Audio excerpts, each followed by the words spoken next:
시편에 보게 되면 많은 이런 찬양 대원들이 있었던 것을 보게 됩니다. 평소에도 참 찬양을 잘 합니다만 오늘은 여호와의 군대가 오셔서 또 이런 찬양 대원과 함께하며 하나님께 큰 영광 돌리는 찬양이 된 것 같습니다. 특별히 이번 주간인 저희 교단에 세계 선교 대회가 있습니다. 저희 교단에서 한 500여 이런 가정을 선교사님으로 이렇게 파송을 했고, 또 선교 대회 때는 거의 모든 선교사님들이 이제 한국에 방문을 하게 됩니다. 어쩌면 이번에도 한 500여 이런 가정들이 한국에 오게 되겠고, 또 이분들이 합숙과 함께 또 선교 대회의 중요한 일정에 모임을 갖게 됩니다. 또 여러 교회와의 이런 또 교류와 또 협력과 또 교회를 방문하면서 함께 은혜 나누는 그런 시간을 이렇게 갖게 되죠. 우리는 한 번 정도 선교에 대한 부분을 우리가 좀 질문해 볼 필요가 있습니다. 먼저는 우리가 질문할 것은 뭐냐면, 왜 많은 선교사님들이 전 세계에 나가서 이렇게 선교 활동을 해야 하는가? 우리가 이런 생각을 해볼 필요가 있고요. 또 하나는 정말 이 선교에 대해서 나는 얼마나 마음이 이렇게 있고 또 선교하는 거기에 내가 동참하고 있는가? 또 이런 질문들이 필요할 것입니다. 많은 선교사님들이 전 세계에 간 것은 다른 게 아니죠. 하나님의 말씀 때문에 그러했고요. 또 이 말씀 속에는 하나님의 중요한 이런 계획이 담겨 있습니다. 하나님 원하는 것은 전 세계 모든 사람들이 복음 듣고 구원받기를 원하죠. 우리는 그것을 세계 복음화 이렇게 말하고 있습니다. 이번 선교 대회 때 저희 교회에도 두 분의 선교사님들이 주일 오후에 이렇게 방문하게 될 것입니다. 오늘 오후에는 탄자니아에서 오시는 변 선교사님이 오시게 되겠고요. 또 다다음 주일 오후에는 필리핀에 사역하는 서 선교사님이 오셔서 이제 선교지의 이런 포럼과 또 선교지를 위해서 우리가 함께 기도할 이런 말씀들을 우리에게 주실 것입니다. 우리가 성경에 이렇게 보게 되면은 왜 정말 이 복음을 전해야 하는가, 그 분명한 이유를 우리에게 잘 말하고 있어요. 마태, 마가, 누가, 요한복음에 예수님께서 부활하신 후에 하신 그 말씀이 있습니다. 성경 기록하기를 부활 후에 40일 동안 예수님께서 이 땅에 계셨고, 그래 제자들에게, 믿음의 사람들에게 중요한 말씀들을 전했습니다. 이제 그 믿음의 사람들이 이 하나님 말씀을 기록을 했어요. 이제 그 말씀을 가르쳐 우리는 부활 메시지다, 우리가 이렇게 말하고 있습니다. 마태복음에 보면은 마태는 그렇게 기록하고 있습니다. 너희는 모든 민족을 제자로 삼아, 이런 말씀을 했어요. 이제 사실 이들이 가서 모든 민족들을 제자 삼으라, 이런 말씀을 했고, 또 마가복음에 보게 되면 마가는 기록하기를 마가복음 16장 15절에 너희는 온 천하에 다니며 만민에게 복음을 전파하라, 이렇게 말씀을 했습니다. 그래서 하나님은 지구촌의 모든 사람이 사실 복음을 듣기 원하고, 또 구원받은 교회와 성도님들을 통해서 또 만민 모든 사람에게 복음이 증거되기를 원하고 있죠. 또 사도행전 1장 8절에 보면은 말씀하기를 땅끝까지 이르러 내 증인이 되리라, 이렇게 말씀을 했어요. 이제 요한복음은 좀 다른 의미로 얘기를 했죠. 모든 성도들에게 올바른 복음을 알게 하고, 또 우리의 후대들에게 내 어린 양을 먹이라, 이런 말씀을 했습니다. 우리 자녀와 후대들에게 바른 복음을 전해서 확신을 갖게 하고, 또 그들로 하여금 이 복음을 전할 이런 하나님의 언약을 붙잡도록 하라, 이렇게 말씀을 했죠.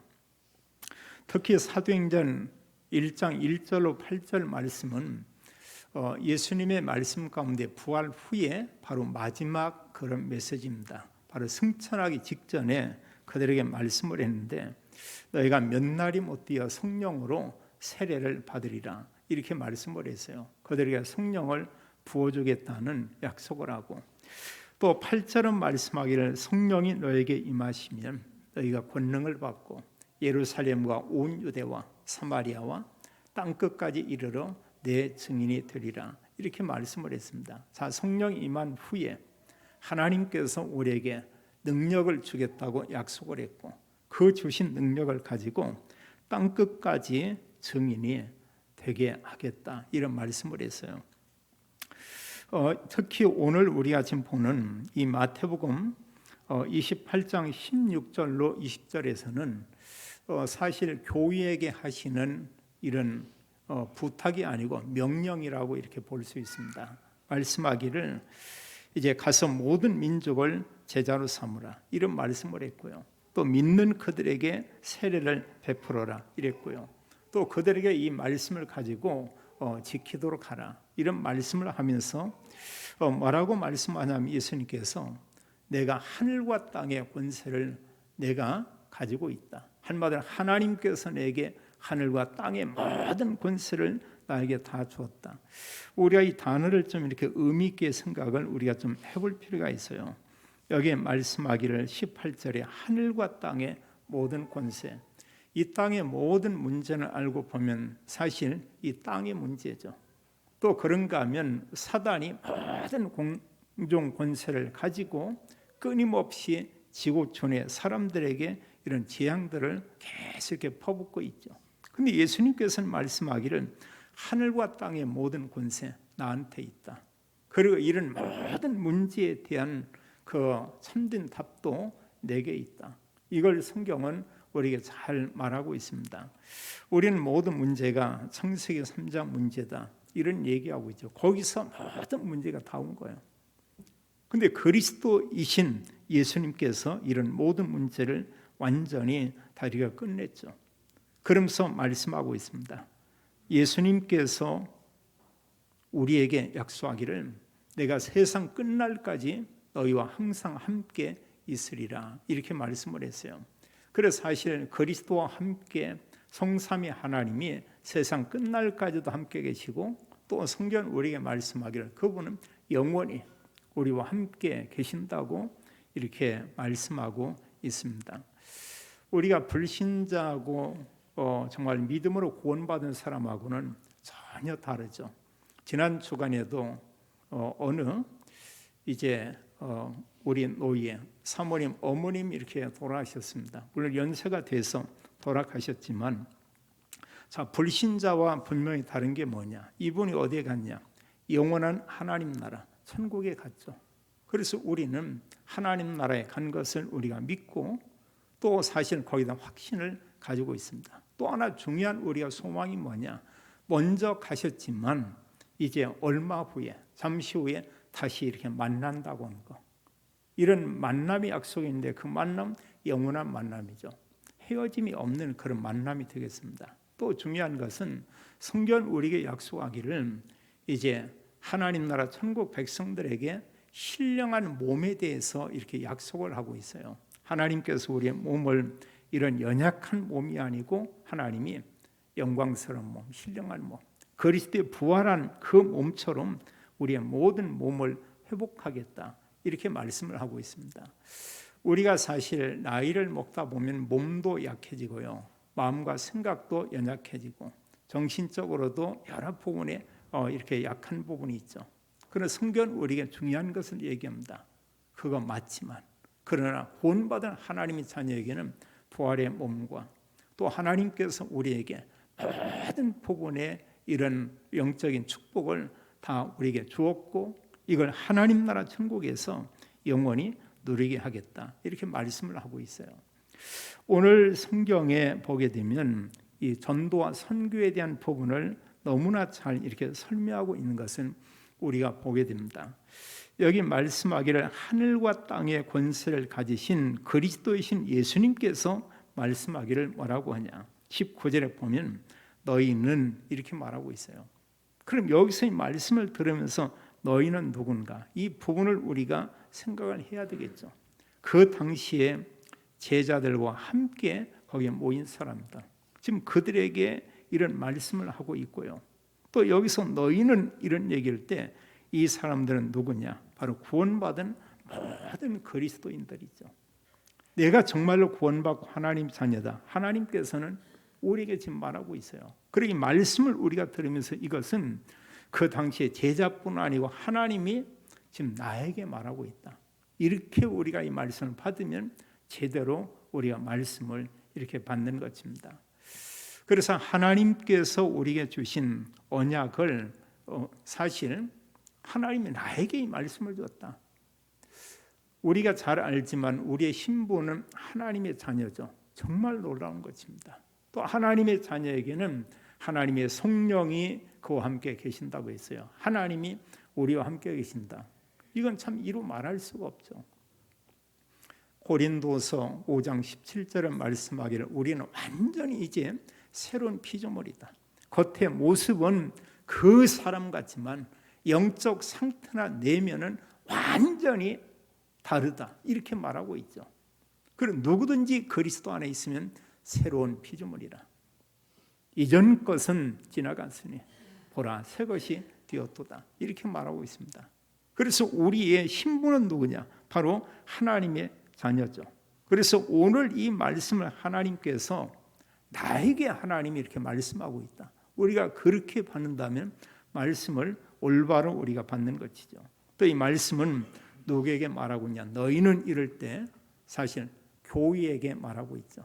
지구촌에 있는 많은 교회, 우리 대한민국에 있는 사실 6만여 이런 그 교회, 이런 모든 교회들에게 이렇게 말씀하고 있습니다.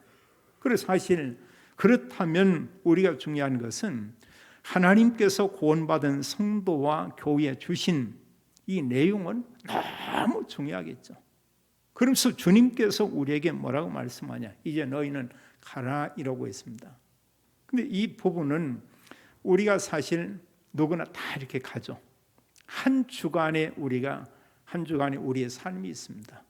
또 한 주간 살다가 교회에 모여서 우리가 예배를 드리고 옵니다. 그럼 여기 주님께서 말씀하기를 너희는 가서 이러고 있는데 이게 어디냐? 우리가 사실 한 주간 사는 삶의 현장이라고 볼 수 있죠. 그런 현장은 우리가 사실 어디냐? 내가 있는 그곳이 사실은 중요한 현장이죠. 우리 가정이 사실 현장이고요. 또 더 나아가서는 내가 또 사실 일하고 있는 업의 현장, 바로 직장이죠. 어느 면에 정말로 중요한 현장 중의 현장은 어디냐면 내가 하루 종일 가장 많은 시간을 보내는 그곳, 그게 정말 중요한 그런 현장이죠. 또 여기서 우리가 하나 생각할 이런 부분들이 뭐냐면 그 사실 여기에서 이제 내가 있는 그곳이지만 거기에 있는 그 사람, 이게 이제 정말 중요한 것이죠. 또 주님께서 우리에게 말하기를 너희는 가서 이러고 있는데 내가 살고 있는 그 지역 이거거든요. 얼마 전에 이제 국회의원 선거가 있었습니다만 그 아무 데서나 선거냐, 아무 일꾼이나 지금 다 뽑냐, 그건 아니죠. 우리는 이 지역의 일꾼을 뽑기 위해서 우리가 거기에 참여를 했습니다. 그래서 이 지역이라고 하는 이 부분은 내가 있는 그 부분의 어떤 그 지역, 이게 어느 사람 좀 높게 그 지역을 가지고 있는 그런 사람도 있고요. 어느 사람은 이 지역의 의미가 좀 이렇게 좁은 사람도 있습니다. 주간 동안에 많은 지역을 다니는 사람들이 있고요. 또 사실 주간 동안에 몇 군데만 이렇게 다니는 사람이 있죠. 그리고 다른 데는 거의 잘 모르는 사람이 있습니다. 그리고 가는 길 거기에 또 가는 어떤 상점 이 정도, 뭐 직장 이런 정도. 또 그런가 하면 어느 사람들은 사실 직장, 교회, 집, 직장, 교회, 집, 그리고 교회 아래 시장, 뭐 이런 정도 다니는 사람이 있고, 분명한 것은 내가 살고 있는 모든 지역이 이게 중요한 그런 현장이고요. 또 여기서 중요한 키가 뭐냐면 가족과 함께 직장과 우리가 사는 지역, 여기서 만나는 사람인데 이 사람 앞에 우리가 한 단어를 우리가 기억하면 좋겠어요. 그냥 모든 사람이다. 이렇게 보면 됩니다. 근데 모든 사람이 아닐 때요, 내 스스로 사람들에 대해서 인상을 보고 또 어떤 그 사람의 분위기를 보고 또 그 사람의 외적인 상태를 보고 이러면서 한 사람 한 사람 모든 사람 이렇게 사실 이렇게 제외시킨다고 하면 나중에 보면 거기에 수만 명이 모였다고 해도 단 한 명도 없을 수가 있습니다. 그 모인 모든 사람은 사실 내가 만날 이런 대상이다. 이렇게 보면 전혀 틀림이 없죠. 우리가 잘 알지만 바울 같은 경우는 이런 대상을 제한시키지 않았습니다. 물론 그 지역에 대해서 우선순위 이걸 정한 게 있어요. 특히 바울은 전도 전략 가운데 회당을 먼저 갔죠. 그 어느 사람에게나 그리스도를 얘기하고요. 심지어는 무속인에게도 오직 그리스도 이런 복음을 전하고. 그래서 우리가 복음 전할 대상은 우리 스스로 이렇게 제한시킬 게 아니다. 이것을 우리가 기억하면 되겠고요. 또 성경은 우리에게 말하고 있죠. 우리가 정말로 가야 될 이런 현장은 어디냐? 우리가 좁게는 우리 지역이지만 좀 더 넓히면 대한민국이고요. 우리가 성경을 통해서 본다면 전 세계죠. 237개 나라, 그 안에 있는 5천 종족, 거기에 살고 있는 80억이 넘는 이런 사람들. 성경은 뭐냐? 그들에게 가서 이 복음을 증거하라 이렇게 말씀하고 있죠. 이 내용을 우리가 올바로 이해한다고 하면, 자, 우리가 237 나라와 5천 종족과 그런가 하면 그 안에 80억이 넘는 이런 사람, 그게 뭐냐? 만민이고요. 그게 모든 민족이고요. 그게 사실은 땅끝이죠. 이런 언약의 말씀 때문에 사실은 많은 선교사님들이 전 세계에 이렇게 나간 겁니다. 우리가 사실 알지만요, 선교지는 우리가 생각하는 것하고 많이 다릅니다. 또 한국에 많은 선교사님들이 주로 많이 나가 있는데, 우리 대한민국보다 이렇게 살기가 이렇게 좋지 않은 그런 나라에 많이 나가 있어요. 또 우리야 보면은 어려우면 누구한테 뭔가 빌리고 꾸고 이러는데, 선교지는 그럴 수가 없죠. 살아남아야 되는 것입니다. 그리고 거기에 사실 이제 돕는 소수들이 있지만 생각처럼 그렇게 많지가 않고요.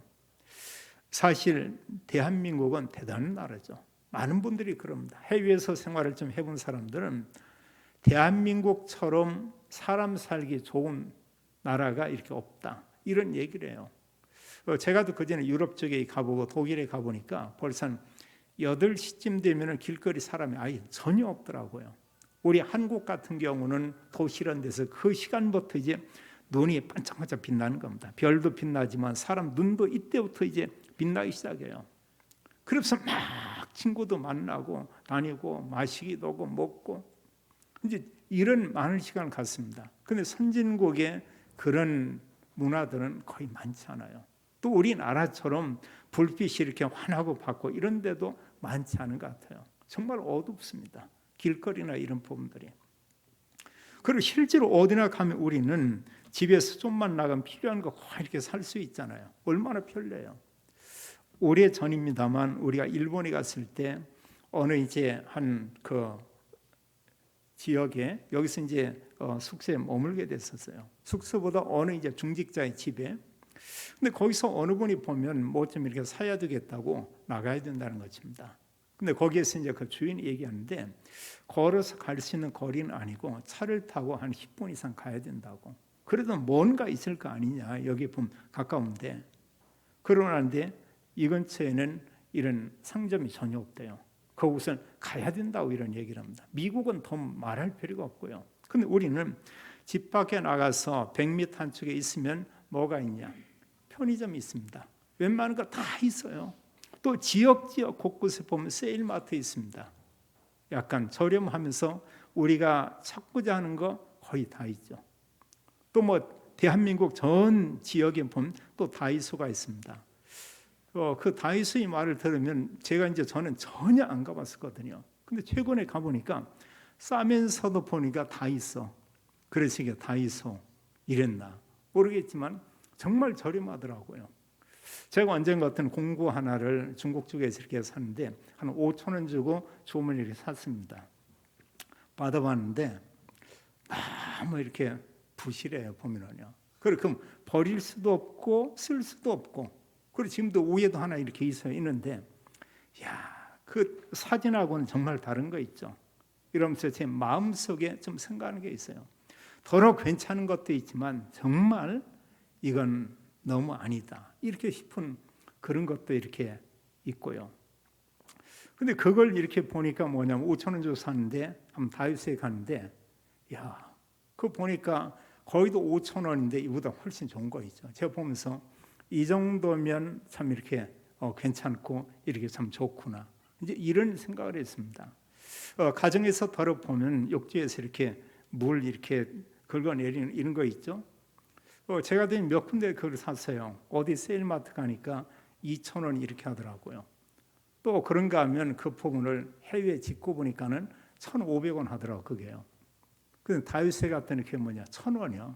이게 보면 그러면서 야 이게 그 제품 이렇게 보니까는 전혀 떨어지지 않아요. 그 내용들이. 그래서 참 우리나라의 모든 부분이 이만큼 우리가 생활하는데 정말 편리한 것들이 참 많이 있습니다. 집에서 조금만 나가면. 그래서 이만큼 뭐 살기 좋고요, 먹을거리 많고요, 또 막 웬만큼 소리 질러도 누가 잡아가지 않고요. 지금 사실 경찰들이 와도 마음대로 그 사람들의 큰 간섭을 못하죠. 많은 부분이 제한되어 있습니다. 이만큼 사실 대한민국의 모든 국민들이 이렇게 생활하기에 너무 좋고 이렇게 편리하죠. 자, 우리가 알지만 복음 받을 대상은 전 세계 모든 사람들이고 합니다. 우리는 이 말씀을 우리가 마음에 담고 있어야 돼요. 주님께서 우리에게 말하는데 어느 사람이냐? 모든 사람. 그래서 성경은 우리에게 말하고 있습니다. 디모데전서 2장 4절 5절에 보면 하나님은 모든 사람이 구원을 받으며 말씀하기를 모든 사람이 구원받기 원한다. 그런데 중요한 것은 누군가가 복음을 얘기해야 복음을 들을 거 아니에요. 복음을 들어야 또 믿어지겠죠. 그리고 우리가 사실 복음 전하는 것은 구원받은 모든 성도님들의 그 일입니다. 근데 우리가 사실 굉장히 어렵게 느껴지고 그런 생각이 들죠. 그럼 우리가 뭐냐? 복음 메시지 있는 거 들고 다니면서 그냥 설명하면 돼요. 우리가 보면 우리 곁에 많은 이단들이 있잖아요. 그 이단들이 많은 사람들이 교회에 다니다가 거기 간 사람이 있고요. 그렇지 않은 사람이 있고요. 근데 이 사람들은 뭐냐? 나름대로 자료들을 많이 가지고 다닙니다. 그걸 가지고 계속 얘기를 해요. 사람들이 전달을 하는 겁니다. 그리고 전혀 보면은 얼굴빛을 보면 꼭 진짜 같아. 근데 올바른 복음과의 진짜는 뭐냐? 누구 사람 이렇게 만나려고 하면은 여러 부분에 먼저 얼굴에 그런 표정들이 나타나죠. 우리가 사실 당당할 필요가 있습니다. 왜냐? 우리가 가지는 게 진짜이기 때문에요. 정말 바르기 때문에. 또 우리가 가진 이 복음만은 모든 사람을 살릴 수 있기 때문에. 성경 말하기를 모든 사람이 구원을 받으며 진리를 아는데 이르기를 원하시느니라. 여기 진리는 뭐냐? 바로 그리스도죠.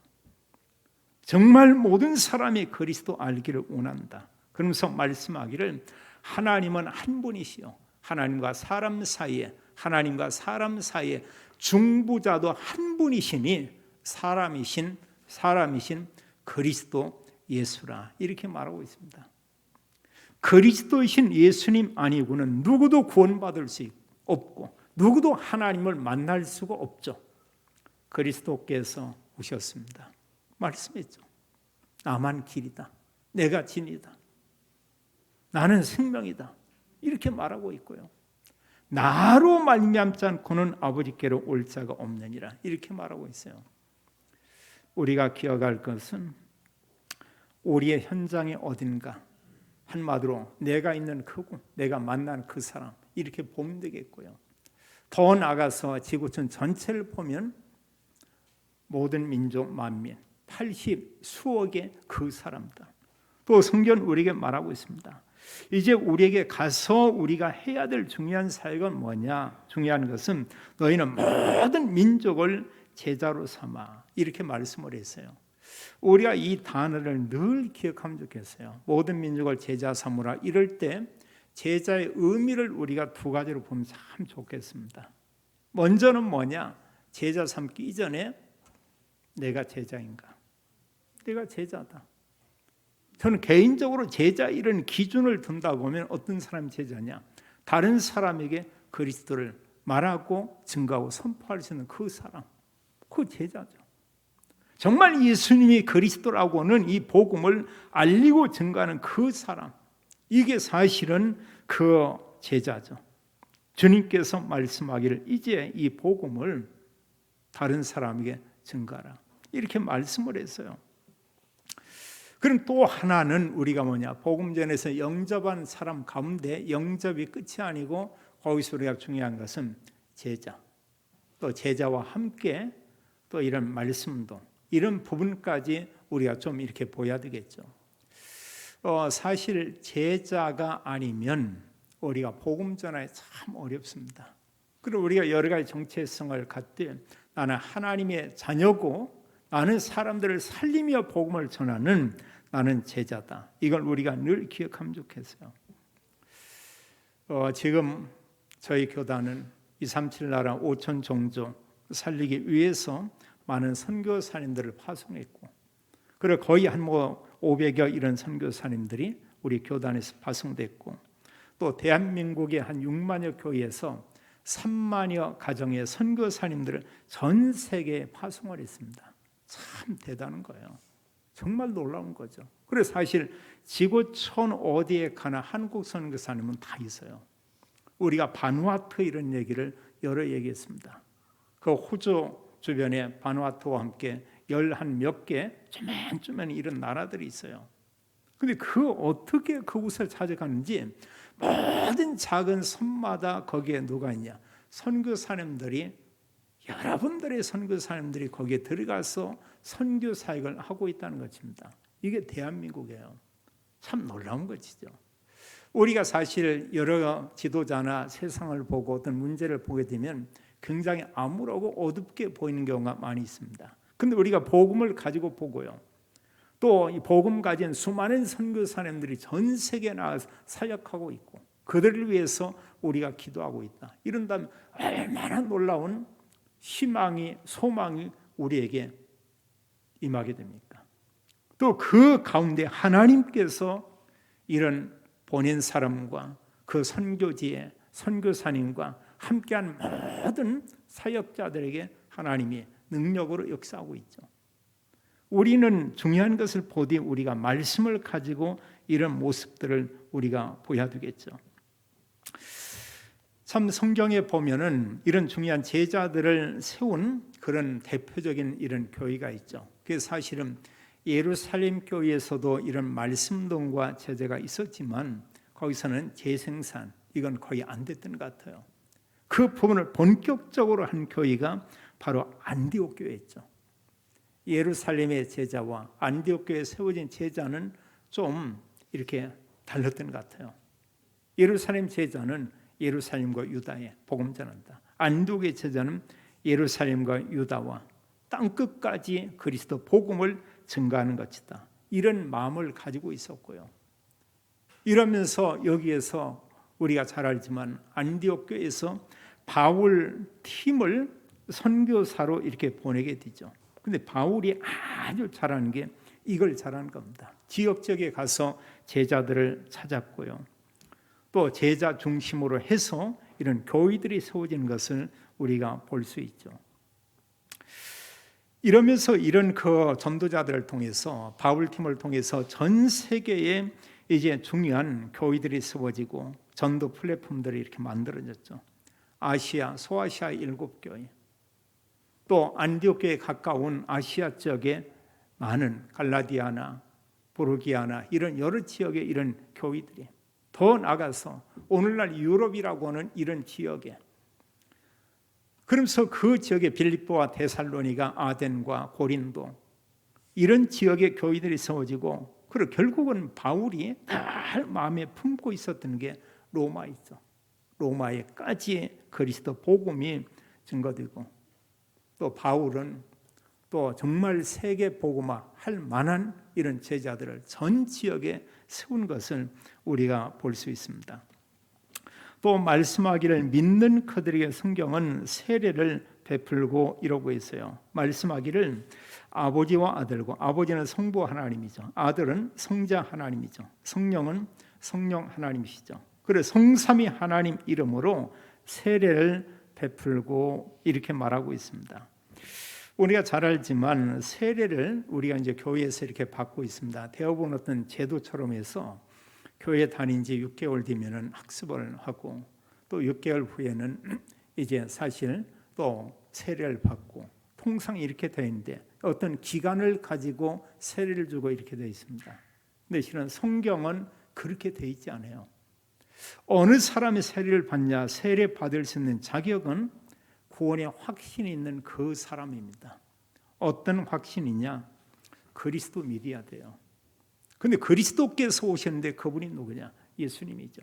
그리고 예수님이신 그리스도를 우리가 믿음으로만 구원받죠. 그 그리스도의 십자가의 한 번 죽으심과 부활로 죄와 사단과 지옥의 저주를 완전히 끝냈죠. 우리가 그걸 믿는 것입니다. 예수 그리스도의 죽으심과 부활은 죄 문제를 끝냈어요. 사단의 권세를 완전히 꺾었어요. 지옥의 저주에서 우리 완전히 구원해 내시고 하나님 나라, 천국 백성이 이렇게 되게 했죠. 그래서 이제 구원의 확신이 있는 사람이 이제 세례 받는 것입니다. 오늘 예배 후에는 잠깐 이런 이제 세례 문답을 하게 될 거예요. 제가 묻는 문답은 뭐냐? 바로 이 부분입니다. 예수님이 그리스도인 게 정말 믿어집니까? 정말 믿어지면 그 자격이 있는 거예요. 나는 이 부분 안 믿어집니다. 나는 도무지 모르겠습니다. 그럼 그분은 다음 주일에 세례 받을 수 없죠. 이러면서 이 세례에 대한 우리가 중요한 의미를 볼 필요 있고요. 이제 세례를 받음으로 교회의 구성원이 되고 주님의 몸된 교회의 지체가 되는 것이죠. 그리고 예수님께서는 구원받은 그리스도인들, 한마디로 교회의 두 예식에 대해서 말씀하고 있습니다. 그 예식 중에 하나가 뭐냐? 정말 구원받으면 세례받는 거고요. 또 구원받은 사람이 정말 맞는다고 하면은 이제 그 사람이 또 세례받은 그 사람들이 성만찬에 함께 참여하는 것이고요. 그리고 어느 의미에서 보면 구원받기 전에 받은 세례, 성경적으로 보면 크게 의미는 없다고 생각이 들어요. 왜냐? 이 세례의 의미를 우리가 보면 알겠습니다만 그 로마서 6장 3절 5절에는 그 의미에 대해서 잘 얘기하고 있어요. 거기에 뭐라고 얘기했냐?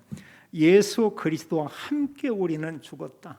우리는 그리스도와 함께 우리 옛사람이 장사 지냈다. 이렇게 말하고 있고요. 또 우리가 물속에 들어가 나오는 이런 의미 가운데 이제 우리는 옛사람 죽고 새로운 생명을 우리가 얻은 것이다. 이걸 말하고 있고요. 더 중요한 것은 마지막 때에 주님 부활하는 것처럼 우리의 몸이 부활될 것을 이런 약속하고 있죠. 그래서 세례는 사실 씻는다는 의미가 아니고 완전히 죽었고 다시 살아났고 다시 몸이 부활하게 될 것이다. 그 그리스도와 함께 죽었고 영원한 영생 얻었고 우리의 몸은 다시 부활하게 되고 이게 이 사실 세례 의미 안에 이런 부분이 다 담겨 있죠. 다섯 번째 말씀하고 있습니다. 이제 우리에게 말씀하기를 이제 내가 너에게 분부한 이 모든 것을 가르쳐 지키게 하라 이렇게 말했습니다. 여기서 우리가 좀 기억할 부분들이 몇 가지 있어요. 정말 구원받은 사람이 맞다고 하면 하나님이 가장 원하는 것은 예배의 삶입니다. 사탄은 이걸 방해해요. 사탄은 잘못된 예배를 드리도록 이렇게 하고 있습니다. 그리고 다른 걸 숨기게 만들어요. 그걸 우리는 우상 숭배다 이렇게 말하고 있죠. 그건 바로 귀신을 섬기는 것이죠. 그리고 올바른 이런 우리가 구원받은 성도분들이 이런 예배 또 예배와 함께 하나님은 강단을 통해서 우리에게 하나님 말씀을 우리에게 주시고요. 또 이런 말씀을 가지고 우리가 전도와 선교를 위해서 우리가 또한 이런 기도하고 이것과 함께 우리가 중요하게 여길 게 뭐냐? 우리는 삶을 통해서 전도, 그걸 우리는 전도자의 삶 이렇게 말하고 있죠. 또 구원받은 하나님의 자녀가 맞다고 하면 에베소서 4장에도 잘 말씀하고 있지만 우리가 교회 안에서의 이런 헌신이라고 볼 수 있습니다. 이 헌신 가운데는 우리가 헌금으로 참여할 수도 있고요. 우리가 몸으로 봉사하는 부분이 할 수 있고요. 어떤 기관이나 또 이런 그 달란트 기능을 가지고 우리가 또 헌신을 할 수가 있고요. 그런 중요한 이런 기준이 뭐냐? 모든 성도님들을 우리가 살리는 거예요. 그 사람의 힘을 우리가 공급해 주는 겁니다. 또 우리가 그 사람들을 붙들어 주는 겁니다. 이렇게 해서 주님의 몸된 교회를 우리가 굳건히 세우고, 이렇게 세워진 교회를 통해서 하나님 원하는 게 뭐냐? 전도와 선교, 그거 하기를 원하고 있죠. 자, 오늘 우리는 예수님의 지상 명령인 세계 복음화, 이런 언약을 우리가 붙잡고 있습니다. 그럼 우리가 또 중요한 것은 뭐냐면 가르쳐 지키게 하나, 이런 가운데는 전도와 선교에 동참하는 이런 제자의 삶을 살아야 될 것을 말하고 있죠. 그래서 사실 우리한테 복음 받은 사람이 다른 사람에게 복음을 또 얘기하고요. 전도와 선교에 우리가 동참하고, 여기는 기도로 동참할 수 있고요. 우리가 헌금으로 동참할 수 있고요. 또 대회나 이런 중요한 모임에 우리가 참여해서 동참할 수도 있고요. 방법은 여러 부분이 있습니다. 그러나 하나님께서 궁극적으로 원하는 것은 가르쳐 지키게 하라. 그 기준은 뭐냐? 전도자의 삶이에요. 정말 이걸 우리는 재생산, 이렇게 말할 수 있죠. 또 다른 사람에게 복음 전해 살릴 수 있는 그런 일을 하라, 이렇게 말씀을 했습니다.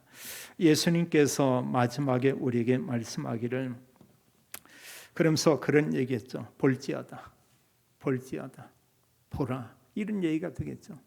내가 세상 끝날까지 너희와 항상 함께 있으리라 하시니라. 모든 문제 해결하신 그리스도가 눈에 보이지 않지만 나와 함께 계신다. 계셔요, 안 계셔요? 계시거든요. 우리가 이걸 순간 우리가 놓치게 되는 거예요.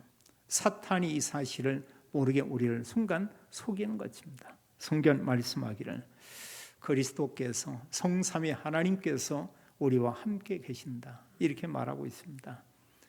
이런 언약을 가지고 우리에게 말씀하기를, 너희는 가서 모든 민족을 제자로 삼으라. 우리 한 번 통해서 가정이 복음화되고, 또 우리가 만나는 사람에게 그리스도가 증거되고, 이런 가운데 우리를 통해서, 또 이런 우리의 때로 어떤 모임과 팀을 통해서 제자들과 현장에 복음 운동을 지속할 이런 시스템이 세워지는 하나님 큰 은혜가 모든 성도님과 가정과 사업에 임하게 되기를 예수님의 이름으로 축원합니다.